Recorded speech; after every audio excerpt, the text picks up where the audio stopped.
Hello दोस्तों, आप देख रहे हैं ट्रांसपेरेंट मैथ यूट्यूब चैनल।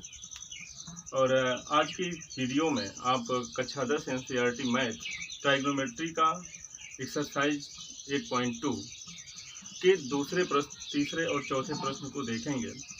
पहले प्रश्न में आप 4 खंड दिए गए हैं, पांचवा छठा एक एक प्रश्न करके दिया गया है और इन प्रश्नों को हम इस वीडियो में देखेंगे।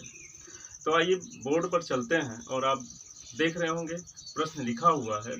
क्या लिखा है प्रश्न और इसको कैसे हल करेंगे इसे देखेंगे हम। प्यारे मित्रों, इसमें लिखा है प्रश्न संख्या 2 में सही विकल्प चुनिए और अपने विकल्प का औचित्य दीजिए। यानी ये बहुविकल्पीय प्रश्न है। इसमें 4 विकल्प दिए गए हैं। इन चारों विकल्पों में से केवल एक विकल्प ऐसा है जो आपका सही उत्तर है। अगर आप उत्तर चुन लेते हैं, चुनने के बाद ये भी बताना है कि विकल्प का औचित्य दीजिए, यानी विकल्प को आपने कैसे चुना, क्यों चुना, ये भी आपको बताना है। पहला जो प्रश्न है आपका, इस दूसरे प्रश्न में पहला खंड जो बनता है लिखा हुआ है 2 tan 30 अंश बटे 1 + tan स्क्वायर 30 अंश। अब बराबर हमें चुनना है कि इसके बराबर, यानी इस प्रश्न के बराबर इतना है या इतना है या इतना या इतना है। हम ऐसे नहीं जान पाएंगे। प्यारे मित्रों, आप उच्च कक्षाओं में जाएंगे तो आप सीधा सीधा देख के बता लेंगे कि ये कौन सा फार्मूला लिखा हुआ है। लेकिन हमें सर्वसमीकरणों के बारे में अभी ज्ञान नहीं है, इसलिए हम इसको बेसिक से देखेंगे, जिस तरह से हम अच्छे से समझ पाएँ। बिल्कुल बेसिक से देखेंगे, क्योंकि हमें ना तो कोई सर्वसंख्या पता है और ना कोई ट्रिक पता है। तो बेसिक क्या है इसका देखें। पहले इसको हल करेंगे कि इसका वैल्यू कितना निकलता है और फिर टैली कराएंगे किस वैल्यू से मैच करता है। लिखा है 2 tan 30 अंश बटे 1 + tan स्क्वायर 30 अंश। tan 30 अंश का मान आपको ज्ञात होगा, याद होगा, मान रख देते हैं। tan 30 अंश का मान 1/√3 अपान 1 + tan स्क्वायर 30 लिखा हुआ है। tan 30 अंश का मान 1/√3 रखेंगे। यहाँ पर स्क्वायर है इसलिए इसका भी स्क्वायर हो जाएगा। फिर आगे क्या होगा, 2 × 1/√3। नीचे देखें, 1 + 1 का वर्ग होगा, यानी 1 का स्क्वायर 1, √3 का स्क्वायर करेंगे, रूट गायब हो जाएगा, यानी 3 आ जाएगा। फिर क्या होगा, इसको हम लिख सकते हैं 2/1। 2 से 1 में गुणा करेंगे तो हो जाएगा 2 बटे करणी में 3। 1 का गुणा करणी में 3 में करेंगे तो हो जाएगा करणी में 3। नीचे 3 × 1 = 3 और 3 × 1 = 4, हो जाएगा 4/3। प्यारे मित्रों, अब देखें यहाँ पर होता क्या है। लिखा है A/B टोटल अपान, यहाँ पर C/D करके लिखा है। अगले स्टेप में क्या होगा, इसको यहाँ से पकड़ेंगे और इसको ऊपर कर देंगे, यानी ऊपर वाला इसको ज्यों का त्यों लिखेंगे और जो हर में लिखा हुआ C/D उल्टा हो जाएगा तो D/C हो जाएगा। वैसे ही यहाँ भी है। हम आगे क्या लिखेंगे, 2/√3 इंटू 3 बटा, यहाँ 4/3 है, बगल में जो गुणा करेंगे तो जाएगा 3/4। होगा क्या, 2 दूना 4 कैंसिल हो जाएगा। इसमें 3 = √3 × √3 होता है। तो यहाँ पे आप समझ पा रहे होंगे कि √3 × √3 है तो एक रूट यहाँ से कट जाएगा, बचेगा 1 √3। तो आपका फाइनली बच जाता है √3/2। मित्रों, आप समझ गए होंगे कि हमें √3/2 मिला। जब हमें √3/2 मिला तो आप सोचिए कि इन चारों विकल्पों में से किसका मान √3/2 होता है। देखें, आप ऑप्शन अपना आप लिखेंगे, उत्तर अपना चुनेंगे। इतनी हल करने की प्रक्रिया रही। हालांकि हम प्रैक्टिस जब करेंगे तो इसको बहुत जल्दी से हल कर लेंगे या ट्रिक मेथड से लगा देंगे, लेकिन आप कक्षा 10 की परीक्षा देंगे तो आपको बेसिक रूप से ऐसे ही लगाना है। तो आपका आंसर जो हो जाएगा, उत्तर जो हो जाएगा, अब आप सोचिए कौन सा होगा। sin 60 अंश का मान क्या होता है, आप तुरंत ही जान जाएंगे कि sin 60 अंश का मान √3/2 2 होता है, तो आपका आंसर हो जाएगा ए साइन 60 अंश। हमने आंसर क्या दिया इसका, साइन 60 अंश। एक चीज़ और हमसे है, उत्तर तो हमने चुन लिया, सही विकल्प को हमने चुन लिया, लेकिन एक चीज़ और बताना है कि विकल्प का औचित्य दीजिए। औचित्य का मतलब हमें कारण भी बताना है, तो आपको यहाँ नीचे कारण लिखना है या हिंदी में औचित्य ही लिख लें। तो हम यहाँ पर कारण लिख रहे हैं हेडिंग, इसमें आपको लिखना है, क्या लिखना है, दिए गए प्रश्न का मान, दिए गए प्रश्न का मान √3/2 प्राप्त हुआ। जब आपने इसे प्रश्न को हल किया तो आपको क्या मान प्राप्त हुआ, √3/2 प्राप्त हुआ। और विकल्प में और साइन 60 अंश का मान √3/2 होता है। अतः विकल्प ए सही है। इस तरह से आपको उत्तर चुनने का कारण भी बताना है कि हमने किस कारण से उत्तर चुना है। तो आइए हम चलते हैं दूसरे भाग वाले प्रश्न को देखते हैं, दूसरे प्रश्न के दूसरे भाग को। तो ये हमारा दूसरा खंड रहा, प्रश्न संख्या 2 का दूसरा खंड। दूसरे खंड को भी पहले खंड के यानी जिस प्रकार से हमने पहला भाग देखा उसी तरह से दूसरे भाग को भी हम देखेंगे। प्रश्न हमें दिया गया है 1 - 10² 45 टोटल अपान 1 + 10² 45 = पूछ रहा है कि चारों विकल्पों में से कौन सा विकल्प सही है। तो चारों विकल्प इसमें लिखा हुआ है, सही विकल्प चुनिए और कारण भी देना हमें। तो पहले हम विकल्प को चुनते हैं, इसके बाद हम आपको कारण बताते हैं। तो देखें लिखा है 1 - 10² 45 अपान 1 + 10² 45। इसको हल करेंगे और देखते हैं इसका मान क्या प्राप्त होता है। तो इसका जब हम इसको हल करेंगे 1 - 10² 45 बटा 1 + 10² 45 लिख लिया हमने प्रश्न को जैसे के तैसे। 1 - 10² 45, 10 45 अंश का मान शायद 1 होता है, आपको याद हमने करा दिया है। 10 45 अंश का मान 1 होता है और 1 हो जाएगा 1 का वर्ग, इसलिए क्योंकि यहाँ पे वर्ग का निशान लगा है। नीचे 1 + 10² 45 है, यहाँ भी 1 का वर्ग हो जाएगा। आप जानते हैं 1 का वर्ग 1 ही होता है, तो 1 माइनस इसका स्क्वायर यानी 1 का वर्ग 1 होता है। नीचे 1 + 1 का स्क्वायर 1। मित्रों 1 ऋण 1 लिखा है, 1 में से 1 चला जाएगा, 0 आ जाएगा। नीचे 1 धन 1 2 हो जाएगा और 0/2 का मतलब 0 प्राप्त होता है। अब देखें क्या है, इन चारों विकल्पों में से किसका मान 0 है। tan 90 अंश का मान कितना होता है, अनंत होता है, ये सही नहीं है। 1 लिखा है, 1 प्राप्त नहीं हुआ है। sin 45 अंश का मान 1/√2 होता है, ये भी नहीं सही है। d का मान 0 मिला है, देखिए d का मान यहाँ पे 0 दिया गया है और हमारा उत्तर क्या मिला है, 0 मिला है। तो हम अपना आंसर यहाँ पे लिखेंगे, आंसर हमारा विकल्प डी सही है। हमारा विकल्प डी क्या है, आंसर है ये। और इसमें औचित्य जो देना है, आप ऐसे हेडिंग लिख के लिख दीजिए औचित्य। औचित्य में क्या लिखेंगे, हल करने पर क्या प्राप्त हुआ, 0 प्राप्त हुआ, इसलिए हमारा विकल्प चौथा डी सही हो जाता है, चौथा विकल्प सही हो जाता है। तो आप लिखेंगे प्रश्न को हल करने पर, प्रश्न को हल करने पर क्या प्राप्त होता है, 0 प्राप्त होता है। बस इतना ही कारण है, 0 प्राप्त होता है, इसलिए चौथा विकल्प 0 है, इसलिए वो क्या हो जाता है, सही हो जाता है।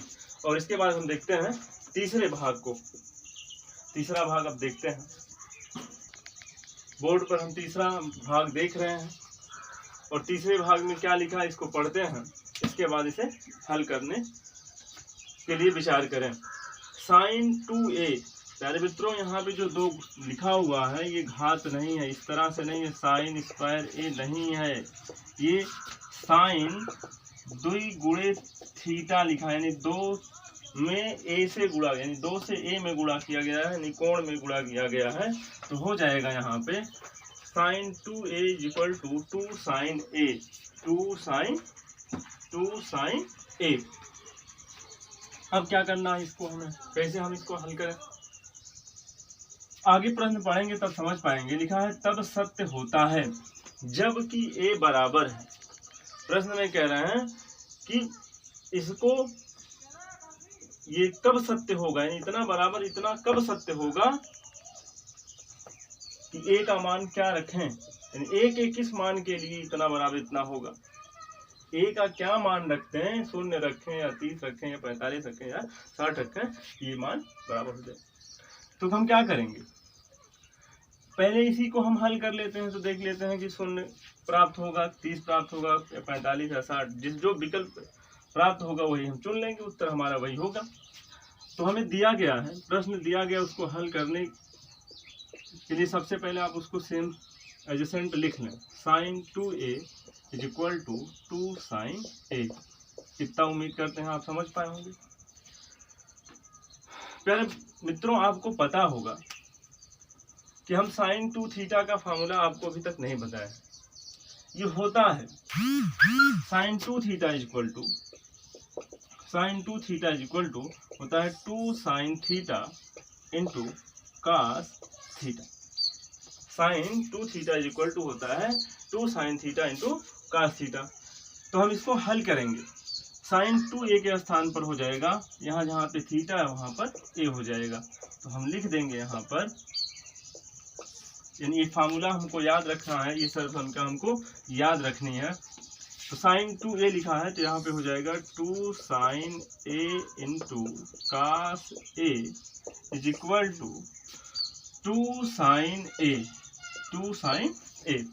अब देख रहे होंगे आप 2 साइन a कैंसिल हो जाएगा। प्यारे मित्रों, यहाँ पर 1 बचेगा, यानी लिखा हुआ है कास a इज इक्वल टू, यहाँ 1 बचा। ये देखिए यहाँ गुणे में था, उस तरफ जाएगा भाग करेगा, इसलिए काट दिया हमने। अगर ये प्लस माइनस से होकर कटते तो इसका मान 0 आता, 1 नहीं आता। अब दोस्तों आप बताइए काश कितने अंश का मान 1 होता है। आपको मान हमने याद करवाया है 0 अंश, 30 अंश, 45, 60 और 90 अंश के लिए सभी त्रिकोणमितीय अनुपातों का मान याद कराया है। आप सोच के बताइए काश कितने अंश का मान 1 होता है।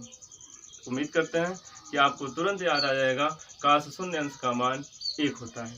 तो यहाँ पर जब आप काश 0 अंश का मान लिखते हैं 1, तो 1 के स्थान पर आप काश 0 अंश लिख सकते हैं। हो जाएगा काश a इज इक्वल टू, यहाँ पर 1 के स्थान पर काश 0 अंश। इनकी तुलना की जाएगी। जब तुलना करेंगे तो हमें a इज इक्वल टू मिलेगा 0 अंश। क्या मिलेगा? 0 अंश। तो इन चारों विकल्पों में से कोई आपको 0 अंश का दिखाई दे रहा है? आप कहेंगे हाँ, हमें जो विकल्प ए है इसका मान 0 है। तो आप यहाँ पे आंसर अपना लिखेंगे ए। ये ऑप्शन नंबर है, ऑप्शन नंबर, ये एंगल का मान आया है, तो ऑप्शन नंबर आपका ए सही हो जाएगा। क्या? 0 अंश। कारण भी हमें देना है, उसमें लिखा है औचित्य दीजिए, इसलिए हमें औचित्य लिखिए या कारण लिखिए। हम कारण लिख दे रहे हैं अब की बार, तो हो जाएगा कारण। प्रश्न को हल करने पर हमें क्या प्राप्त हुआ? कोण का मान 0 प्राप्त हुआ। आप लिखेंगे प्रश्न को हल करने पर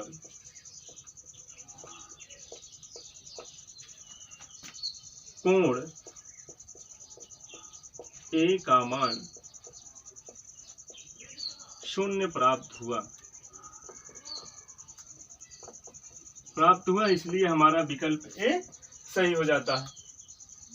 तो इस प्रकार हमारा तीसरा प्रश्न हल हो जाता है। आपको इस समीकरण को याद रखना है, sin 2a is equal to 2 sin a into cos a।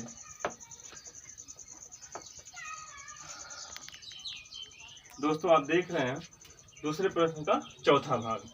दूसरे प्रश्न के चौथे भाग में भी वही बताना है, विकल्प चुनना है और अपने विकल्प का कारण बताना है। तो चलें इसको भी हल करके देख लेते हैं कि हमें क्या प्राप्त होता है। तो यहाँ पर हल करेंगे हम। लिखा है 2 tan 30 अंश बटा 1 माइनस tan स्क्वायर 30 अंश। दोस्तों क्या करना है, कुछ नहीं करना। tan 30 अंश का मान आपको याद है, वही tan 30 अंश का मान इसमें रख देना। 2 इंटू tan 30 अंश का मान 1/√3 टोटल अपान 1 माइनस tan स्क्वायर 30 है, तो tan 30 अंश के मान का स्क्वायर हो जाएगा, वर्ग हो जाएगा।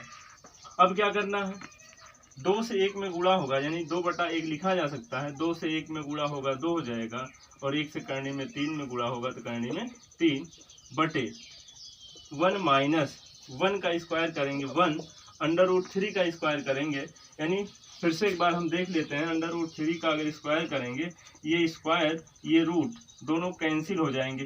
क्यों कैंसिल हो जाएंगे, √3 इक्वल टू होता है 3 की पावर 1/2।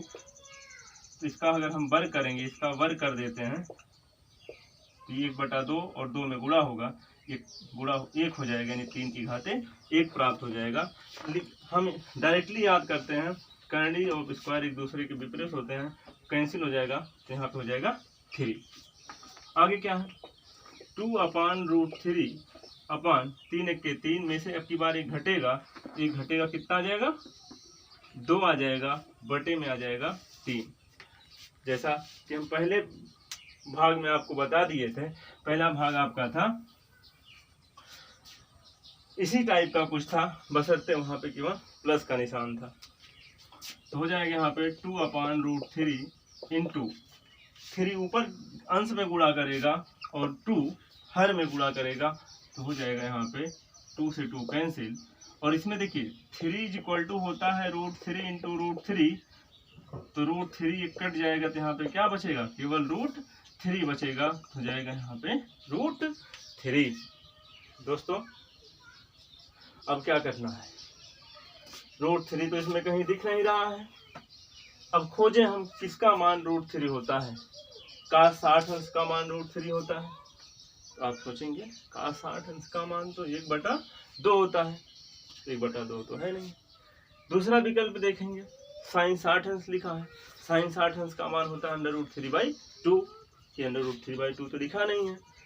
सी वाले tan 60 अंश लिखा है, शायद आपके मन में उम्मीद की किरण जाग गई होगी, tan 60 अंश का मान ही √3 होता है। तो इसलिए आप उत्तर जो देंगे, आपका आंसर जो होगा, आंसर देंगे विकल्प नंबर सी, और सी में आपको क्या मिलेगा, tan 60 अंश का मान √3 होता है, इसलिए हमने विकल्प सी को चुना।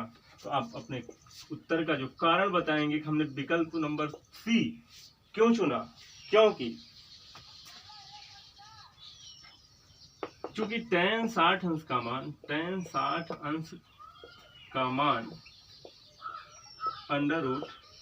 √3 होता है,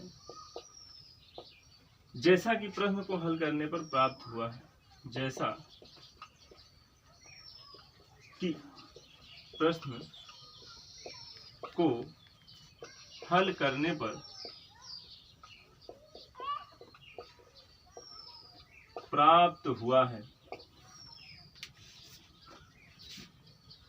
प्रश्न को हल करने पर कितना प्राप्त हुआ, √3, और tan 60 अंश का मान कितना होता है, √3, इसलिए हमारा विकल्प सी सही होता है। तो दूसरे प्रश्न में 4 भाग थे, चारों भागों को हमने देख लिया। अब इसके बाद अगला प्रश्न, तीसरा प्रश्न हल करेंगे।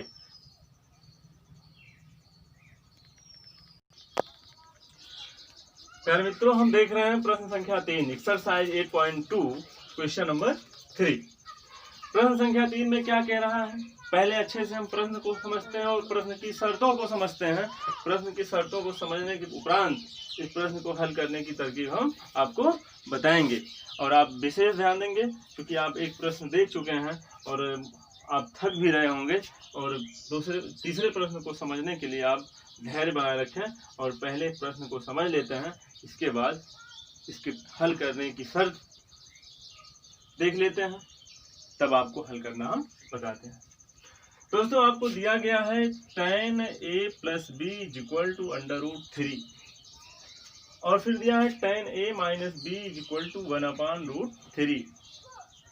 ये आपको दो समीकरण दिए गए हैं, ये दोनों आपको समीकरण दिए गए हैं और शर्त क्या दे रखा है इसमें कि जो a प्लस बी है, a प्लस बी है, इसका जो मान है ये 0 अंश से बड़ा है। किससे बड़ा है?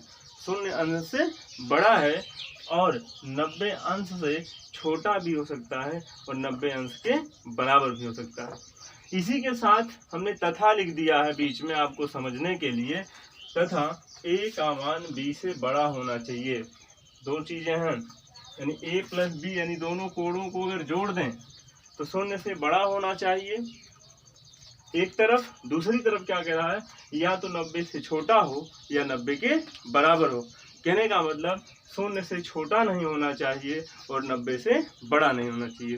दूसरी शर्त में क्या कह रहा है, जो a का मान है वो b से बड़ा होना चाहिए।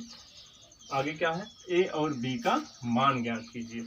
मित्रों जैसे आपको पहले से हमने कुछ चीजें बता रखी है, अगर उनको आप नहीं जानते हैं तो पहले की वीडियो जरूर देखें। हल करते हैं प्रश्न को। कैसे हल करेंगे? बहुत आसान है, सबसे आसान इस ट्रिग्नोमेट्री चैप्टर 8.2 का सबसे आसान और मजेदार सवाल है। लिखा है tan a plus B is equal to √3। ये हम कह सकते हैं पहली शर्त, ये हमारी पहली शर्त है। आप सोचिए, अब ये प्लस बी को देख के आप ना घबराइए। कक्षा 10 के विद्यार्थी हैं आप, आपको हो सकती है घबराहट। ए प्लस बी को देख के आप ना घबराएं, इसको आप अपने दिमाग में समझ लें कि ये थीटा है। ए प्लस बी क्या है? थीटा है। ए प्लस बी जो लिखा है, अगर हम इसको थीटा मान लें तब भी वही बात है, परंतु यहाँ लिखा है ए प्लस बी, तो जो काम थीटा कर रहा था वही ए प्लस बी दोनों मिलकर कर रहे हैं। तो अगले लाइन में देखें हम क्या करेंगे, tan a plus B is equal to, आप सोचिए tan कितने अंश का मान √3 होता है? tan कितने अंश का मान √3 होता है? तो आपको तुरंत याद आ जाएगा tan 60 अंश का मान होता है √3। तो जब tan 60 अंश के बराबर आप √3 लिखते हैं तो √3 के स्थान पर tan 60 तो लिख ही सकते हैं, तो √3 के स्थान पर हमने tan 60 लिख दिया। अच्छा, यहाँ से tan और tan नहीं कटेंगे। हमने आपको पहले बताया है कि tan थीटा लिखा है, इसका मतलब नहीं होता कि tan और थीटा का गुणा किया गया है। tan और थीटा का गुणा नहीं किया जाता, गुणा नहीं होता है। इनकी तुलना करेंगे, left hand side equal to right hand side. Trigonometric ratio जो है tan है, ये भी इक्वल है, इसलिए जो angle a plus B 60 degree के बराबर होगा। यानी तुलना करेंगे तो हमें मिल जाएगा a plus B is equal to 60, समीकरण नंबर 1। पहले दोस्तों ये हमें पहले समीकरण से a प्लस बी का मान मिला, 60 अंश मिला। अब दूसरा जो समीकरण दिया गया उसको देख लेते हैं। दूसरा जब देखेंगे तो काम वही करेंगे जो पहले कर चुके हैं, तो हम पुनः कर रहे हैं। पुनः tan a minus B is equal to 1/√3, tan a minus B is equal to tan 30 degree का मान, कितने अंश का मान? 30 डिग्री का मान 1/√3 होता है। फिर से कंपेरिजन होगा, इनका तुलना किया जाएगा, तो आपको a minus B is equal to 30 degree मिल जाएगा। प्यारे मित्रों, ये समीकरण नंबर आपका 2 रहा। आप इन दोनों समीकरणों को हल कर लें और a b का मान मिल जाए। तो इन दोनों समीकरणों को हल करने के लिए हम क्या करेंगे? कुछ नहीं करना है, जो दोनों चर हैं इनके गुणांक सेम हैं। जब गुणांक सेम है तो हम इनको जोड़ दें या घटा दें, दोनों दशाओं में हमें a और b का मान मिलेगा। तो हम यहाँ पे सीधा सीधा लिख रहे हैं समीकरण 1 व 2 से। समीकरण एक में a plus B equal to 60 degree, ये समीकरण 1 है। a minus B equal to 30 degree समीकरण नंबर 2 है। दोनों को आप जोड़ना चाहें तो जोड़ दें, घटाना चाहें तो घटा दें। हम जोड़ रहे हैं, जब जोड़ देंगे तो माइनस बी प्लस बी देखिए यहाँ कैंसिल हो जाएगा, ए जुड़ जाएगा 2a और 60 30 हो जाएगा 90, 60 30 क्या हो जाएगा 90 हो जाएगा। अब देखें यहाँ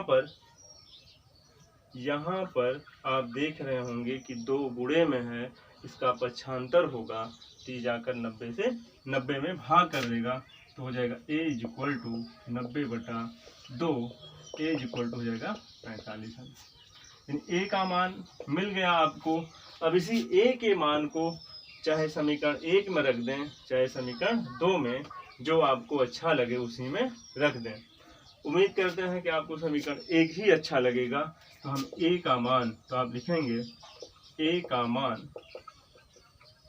समीकरण 1 में रखने पर, जब समीकरण 1 में आप रखेंगे a का मान तो हो जाएगा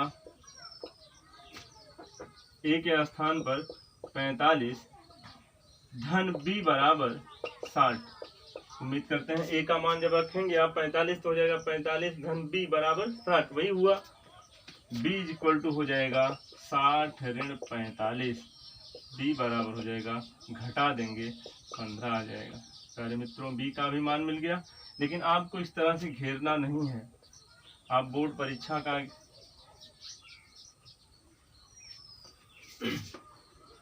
फिर से देखें, यहाँ पे हमने a और b का मान जब निकाल लिया तो आंसर हमारा हो जाएगा a इक्वल टू आप लिखेंगे 45, b इक्वल टू 15। प्यारे मित्रों a का मान b का मान हमें प्राप्त हो गया है। देख लेते हैं हमारा ये शर्त पालन करता है कि नहीं, जो दोनों शर्तें दी रखी हैं। अगर हम दोनों को जोड़ देते हैं तो क्या हो जाता है 15 और 45 60। जैसा कि यहाँ पे देखा है आपने a प्लस बी का मान 60 आया है। अगर यहाँ पर 60 रख दिया जाए तो आज आपको पता चल जाएगा कि ये शून्य अंश से बड़ा है, और यहाँ पे इस तरह का निशान लगाया जाए 90। यहाँ पे 2 चीज़ें दी गई हैं, यानी a प्लस बी का मान 90 से कम आना था या 90 के बराबर, 90 से कम आया, सही है। एक शर्त का पालन हुआ। दूसरा शर्त है a देखिए यहाँ पे बड़ा है b छोटा है, a बड़ा है b छोटा है, अतः हमारा प्रश्न हल हो जाता है, प्रश्न संख्या 3। और उम्मीद करते हैं कि आपको ये प्रश्न समझ में आया होगा। मित्रों अब एक्सरसाइज 8.2 का क्वेश्चन नंबर हम 4 देखते हैं। क्वेश्चन नंबर 4 में 5 भाग आपको दिए गए हैं। प्रश्न कह रहा है बताइए कि निम्नलिखित में कौन कौन सत्य है, निम्नलिखित में कौन कौन सत्य हैं या असत्य हैं। कारण सहित उत्तर की पुष्टि कीजिए, यानी आपको कारण भी बताना है, सही है तो क्यों सही है और गलत है तो क्यों गलत है। अब देखिए इसमें जो हम पहले भाग को अगर हम देखते हैं, यहाँ पर साइन a प्लस बी, यहाँ पर केवल a प्लस बी जो लिखा है, a प्लस बी जो लिखा है केवल ये थीटा बराबर प्रदर्शित कर रहा है, यानी एक कोण की बात कर रहा है, और आगे लिख दिया है sine a plus sine b। प्यारे मित्रों आपको बताना है कि त्रिकोणमिति अनुपात और कोण में गुणा नहीं होता। यहाँ पर इसने गुणा कर दिया है, देखिए साइन से a में गुणा किया साइन a प्राप्त हुआ, साइन b से गुणा किया b में साइन b प्राप्त हुआ। तो आपका जो आंसर आएगा, इसका जो उत्तर होगा, ये कथन असत्य है। ये कथन क्या है? असत्य है। और कारण आपको नीचे लिखना पड़ेगा। आप बताएंगे त्रिकोणमिति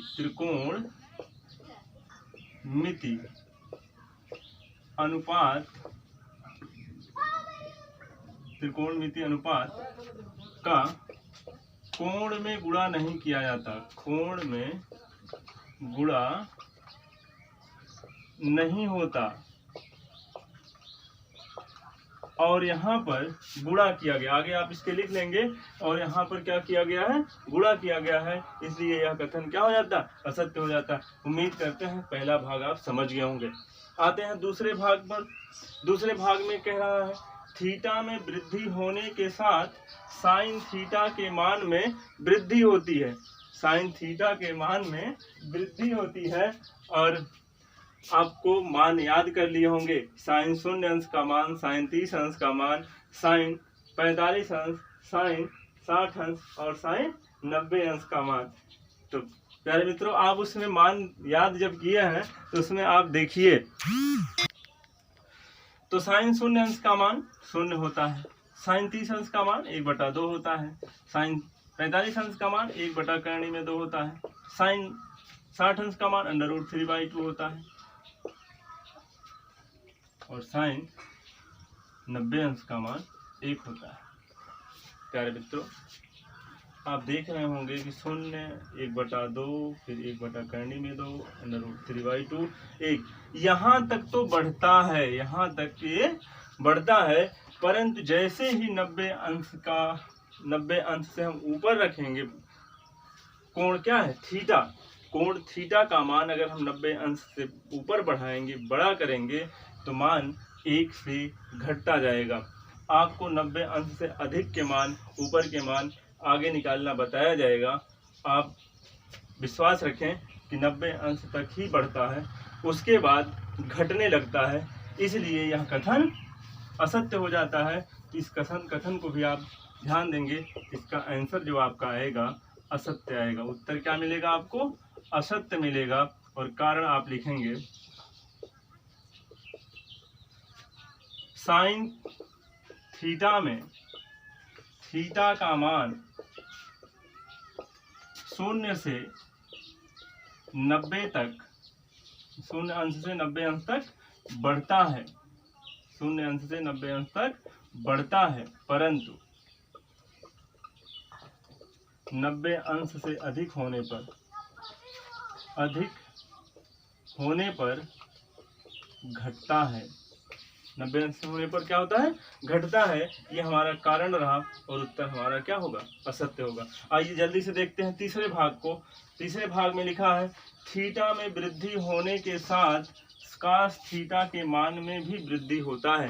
प्यारे मित्रों, ये भी कथन असत्य है। आप कास 0 अंश, 30 अंश, 45, 60, 90 अंश के मान कास थीटा यानी कास के लिए याद कर लिए हैं। और जैसा कि आपको दिखाएं हम लिखकर, कास 0 अंश का मान 1 होता है, 30 अंश का मान √3/2 होता है, 45 अंश का मान 1/√2 होता है और 60 अंश का मान 1/2 और 90 डिग्री का मान 0 होता है।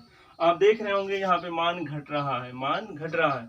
इसमें कहा क्या है? थीटा में वृद्धि होने पर, जबकि कास थीटा का मान में वृद्धि होती है, यहाँ पे मान घट रहा है, तो ये कथन क्या हो जाएगा? असत्य हो जाएगा। आप इसका भी उत्तर लिखेंगे असत्य। ये कथन क्या है? असत्य। कारण क्या देंगे आप?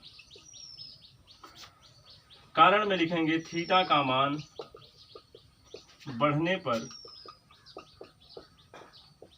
कास थीटा का मान घटता है। क्या होता है? घटता है। उम्मीद करते हैं कि आप समझ गए होंगे तीसरा भाग भी। आइए देखते हैं चौथे भाग पे।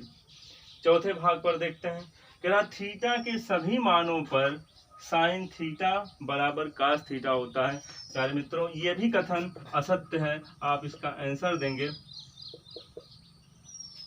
कथन, ये इसका भी उत्तर आप असत्य ही लिखेंगे। कारण क्या है? कारण आप लिखेंगे थीटा का मान, किसका मान? कारण बहुत हैं, जैसे केवल 45 अंश के लिए ही बराबर होता है, बाकी 0 अंश पे देखिए कास 0 अंश का मान 1 होता है, जबकि साइन 0 अंश का मान 0 होता है। इसलिए हम लिख रहे हैं थीटा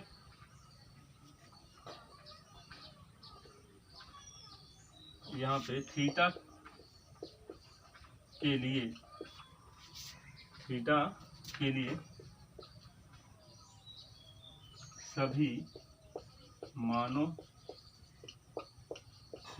सभी मानों पर त्रिकोणमिति अनुपात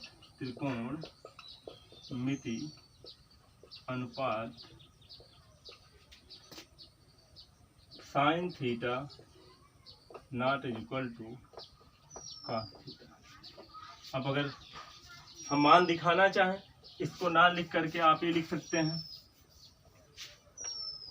यदि थीटा बराबर, कारण लिख देते हैं, यदि थीटा इज इक्वल टू 0 तब साइन 0 डिग्री इक्वल टू हो जाएगा 0 और कास 0 डिग्री इक्वल टू हो जाएगा 1। और यहाँ पे आप देख रहे होंगे मान जब बराबर नहीं आए हैं तो ये कथन क्या हो जाता है, असत्य हो जाता है। प्यारे मित्रों, पांचवा भाग, चौथे प्रश्न का जो पांचवा भाग क्या कह रहा है, a is equal to 0 degree, A बराबर 0 अंश पर काट ए परिभाषित नहीं है। अब आप देखिए काट 0 अंश का मान कितना होता है, काट 0 अंश का मान कितना होता है आपको पता है। इसका जो आंसर होगा असत्य होगा कि सत्य होगा, आपको पता है इसका आंसर होगा सत्य। सत्य क्यों होगा, आपको पता है काट ए का मान का जो कारण है, आपको पता है cot A is equal to infinite, sorry cot 0 अंश बराबर क्या होता है, इनफाइनाइट। और उम्मीद करते हैं कि आप चौथे प्रश्न के पांचों भागों को अच्छे से आप समझ गए होंगे। और हम आपको अगले वीडियो में मिलते हैं कुछ नया लेकर। धन्यवाद। प्यारे मित्रों, यहाँ पे लिखने में थोड़ी त्रुटि हुई, 1 2 3 यहाँ पर 4 होगा और यहाँ पर ये 5वां। धन्यवाद।